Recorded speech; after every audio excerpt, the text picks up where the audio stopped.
Am I the idiot for calling my high school teacher a Karen and refusing to apologize?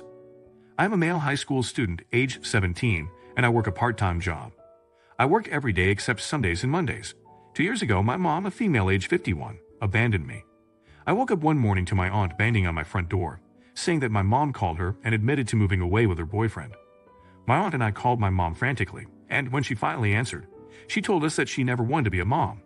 Up until this point, my mom had been amazing. She had a good-paying job, was on the PTA and everything. I begged her to come home, but she said that for her mental health, she couldn't do this any longer and that since I was 15 at the time, I could basically take care of myself. She left me about $500, but that was it. My aunt and uncle, who is paralyzed, don't charge me anything for rent, but I still felt obligated to find a job to help out. My aunt can't work because she's a full-time caregiver, so they make ends meet with my uncle's monthly disability check. My aunt refuses to take any money from me but asked me to buy household things like toiletries. Because of this, I was able to save enough money to buy a car. My pastor owns a used car lot, and he slashed one of his car's prices in half just so I could afford it. Since I'm a senior, I usually go to my car during the opportunity block and study hall to get some sleep. I have all of the credits needed to graduate, except for 2 core classes. Seniors who have enough credits to graduate are still required to come to school, but they have opportunity blocks for studying. But most just end up in the library on the computers. Teacher and student parking lots are separate, so I was surprised when one of the 10th grade teachers knocked on my window and told me that I couldn't sleep in my car during school hours. She said it went against safety policies. I explained that I was on the opportunity block, but she told me that I needed to be inside. I did what she told me to do to avoid an argument, but the next day I went back to my car. I laid the seat flat, but she still found me. She told me that if she saw me in my car again, that she was going to have me written up. I told her that I worked, and that I would only end up going to sleep in the library. She got mad. She called me insubordinate and told me that she was going to get security because I wouldn't listen to her. I called her Karen because she yelled and demanded things of me when I wasn't bothering anyone.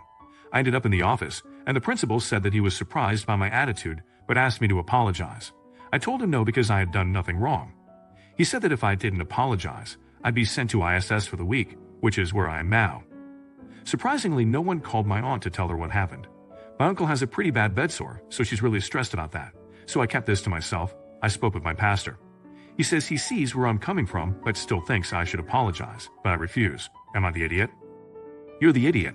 I can see where you are coming from. The teacher has a point. It is a security issue to let students, minors, sleep in cars unsupervised. The school is liable for your safety, so they have certain requirements you have to follow. It may not make sense to you, but that's the way things are. On top of intentionally violating security protocol, you were very rude. That's 2 things you did wrong. You should apologize. Not the idiot. However, play their game and apologize. You're so close to finishing high school, it's not worth making waves on your way out. Nap in the library for now, and if anyone gives you poop, go to the nurse's office and ask if you can nap there. Regarding the second text, please find the corrected text below. Am I the idiot for telling my boyfriend he screwed up, and he was the one who acted like a jerk in a restaurant? My boyfriend and I are both in our early 20s. This just happened like an hour ago. We meet each other for lunch a lot. Today we went to this Mexican place we'd gone to a few times before and had pretty good food. The short of it is my boyfriend wanted shrimp tacos. Not to be bogus or anything, but I'm sure you all know the type of place I'm talking about. I advised him that getting shrimp probably wasn't the best idea. He insisted on wanting shrimp tacos though. Naturally, he said they were terrible. I looked at them and they did not look good, so I believed him. He ate like half of one taco out of the 3 it came with. He was voicing his displeasure the whole time, but he had no time to order again because he needed to get back to work. When the check came, he told the server that the tacos were terrible. And the evidence is right there that he only ate half of one taco. He told the server he wouldn't be paying for the tacos. He said he would be paying cash and would pay for my food, the guacamole we got as an appetizer, and the margaritas. But he would not be paying for the tacos. The server got a manager who eventually agreed to take the tacos off of the bill. He paid for what he said he'd paid for, left a crappy tip, $5 on a $44 bill, and we left. I told him he embarrassed me, and he should have listened to me in the first place. He was angry, saying now he has to spend more money to pick up Wendy's on his way to work. He justified his poor tip by saying the server tried to tell him he needed to pay for the food he didn't eat, so the server was lucky to get what he got. I still think he brought this upon himself, so I'm mad. I told him again this is his fault, and he had no reason to act like a jerk to the server and embarrass me. Am I the idiot? In this scenario, you are the idiot. It's a reasonable assumption that food at a restaurant will be safe for consumption, even if shrimp quality can be inconsistent. You seemed to be pressing him to admit that you were right and he was wrong. He got fed bad food, went hungry, had a bad time, and you think you're the victim for being embarrassed. Not the idiot. Anyone who is rude to servers or restaurant workers isn't a good person. The server didn't buy the meal ingredients or cook them. It wasn't their fault the tacos were bad. It's also rude to argue with a manager about not paying. If you're told no, then you pay and don't go back if you don't want to. Most restaurants will either remake the food or give you something else, but not necessarily refund you. Should he have kept his cool? Let me know in the comments. Now, am I the idiot for suggesting rehoming my fiance's dog? My fiancé, a 23-year-old male, adopted his dog about 1.5 years before he and I, a 21-year-old female, met. While the dog is super sweet, he's also the craziest dog I've ever met. He barks excessively, pees when he's excited, chews furniture when he's bored, and the only command he sometimes responds to is sit. Sounds like typical puppy behavior, right? But this dog is not a puppy. He's 3 years old. Admittedly, I am not much of a dog person, but I've been open to the idea of having this dog. However, now we're running into more issues than just dealing with the dog's behavior. Both my fiancé and I currently live at home, with our parents, in towns about a 1.5-hour drive apart. He graduated from university last May and is struggling to find a stable job. I am a senior graduating this May with a good job already lined up in my town. We hope to try and buy or rent a place together when I graduate. Of course, in order to do that, my fiancé needs a stable job either here, in my town, or remote. Now to the situation that brought this conversation to light. My fiancé has an interview set up with a good company in my town. If he is offered the position, we have no idea what we'd do about his living situation. My parents are open to him staying with us for a couple of months until I graduate, and we can afford a place of our own. But they will not put up with his dog, and due to the context above, I don't blame them. My fiancé's parents, while used to living with the dog, both do not deserve to have the dog dumped on them and have health issues that would prevent them from giving the dog the care it needs. If my fiancé is offered the position, it would frankly be stupid of him to refuse. He needs a good job and fast, and so I brought up rehoming the dog. Now, before people start going crazy about needing to take responsibility for your pets, I do not at all mean we should dump the dog at a shelter. I want to put in the time to find the dog a nice family with energetic, middle-aged kids that love the dog and play with him regularly. Honestly, even if we found a way to keep the dog around, I think the dog would be miserable. I don't think it would be right to leave the dog locked up at home from 8 to 5 Monday through Friday while my fiancé and I are at work and or school. I wouldn't wish that life on any dog, but especially not a dog this energetic. My fiancé is angry I even brought up the idea. He says the dog is his best friend and that this isn't an option. He also accused me of just thinking of his dog as an inconvenience. I wouldn't say I think of the dog as an inconvenience. I know the dog means a lot to my fiancé, but honestly, yes, the dog is making things much more difficult, and its uncontrollable behavior isn't helping. If I did have to live with this dog, I would absolutely try my best to make it work, going to training classes and enforcing positive behaviors at home. But I do think that rehoming may be a better option. So am I the idiot for suggesting rehoming my fiancé's dog? You're the idiot. You're complaining about and wanting to rehome a dog that you don't even live with. You claim that you're all for training the dog and taking care of it, so do that. Right now, you're inventing a problem just so you can push your own version of a solution. It sounds to me like a play for control more than anything else. This is further supported by your assertion that he must find work either in your town or remotely. I get that you have a job lined up, but you haven't started it yet. Your assumption that he needs to make all of these changes to support your whims is unfair, to say the least, especially since it sounds like you're making zero compromises on your side. Not the idiot. Sadly, people will jump at you, insisting you are a cruel and selfish person. I will likely get downgraded because I disagree with them. I think it's ridiculous to put any animal above the well-being of your life. My well-being matters. I spent money on the items in our home. Smells matter to me. I have adverse reactions to them. It's one thing to raise a puppy.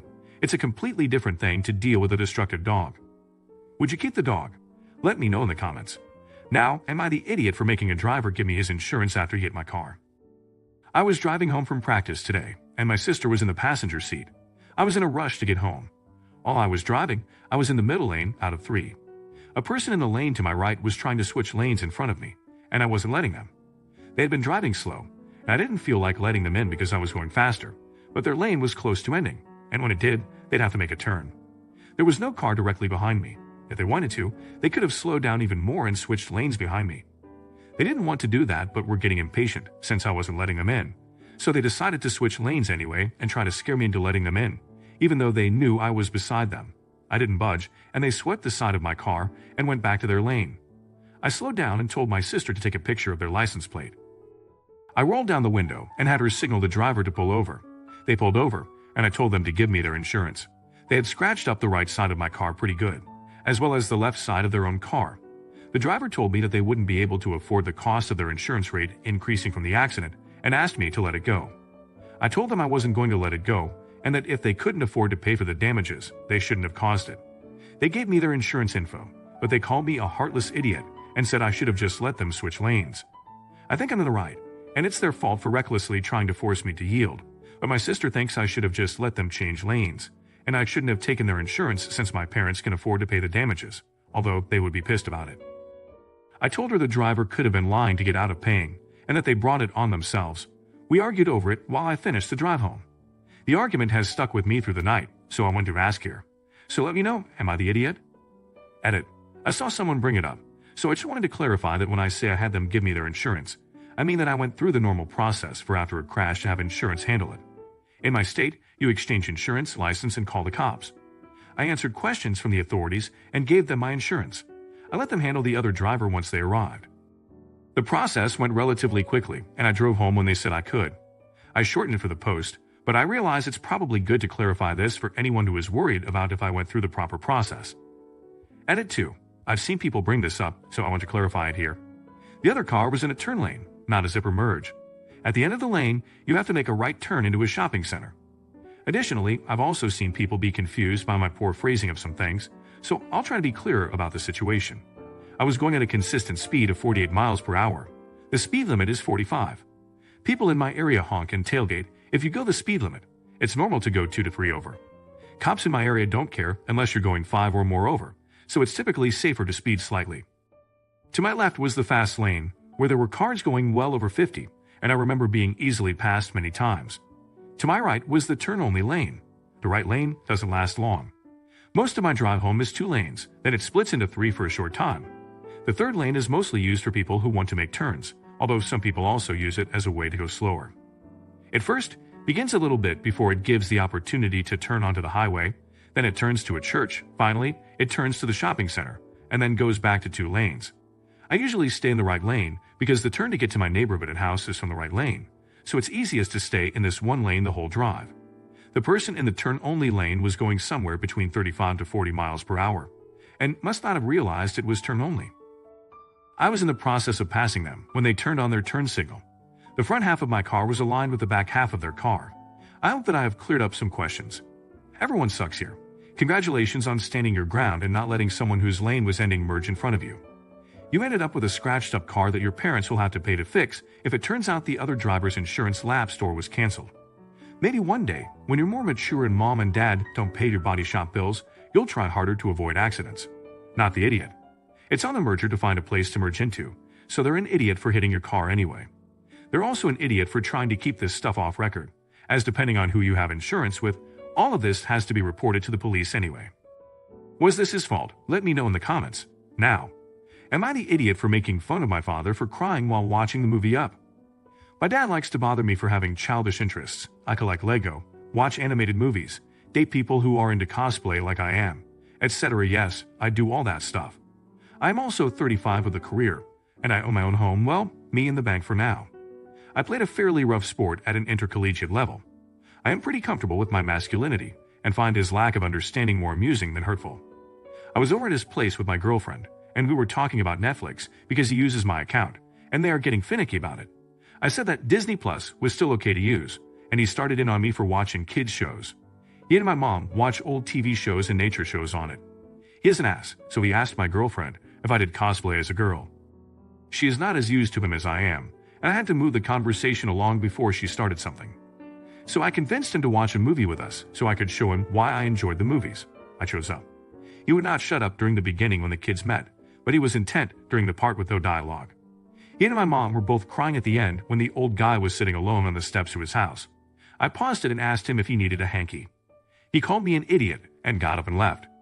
My mom said there was stuff in that scene that probably brought up bad feelings for him. She did not elaborate. I apologized to him, and then I asked if he understood that the cartoons I watch are multi-layered and aren't just for kids.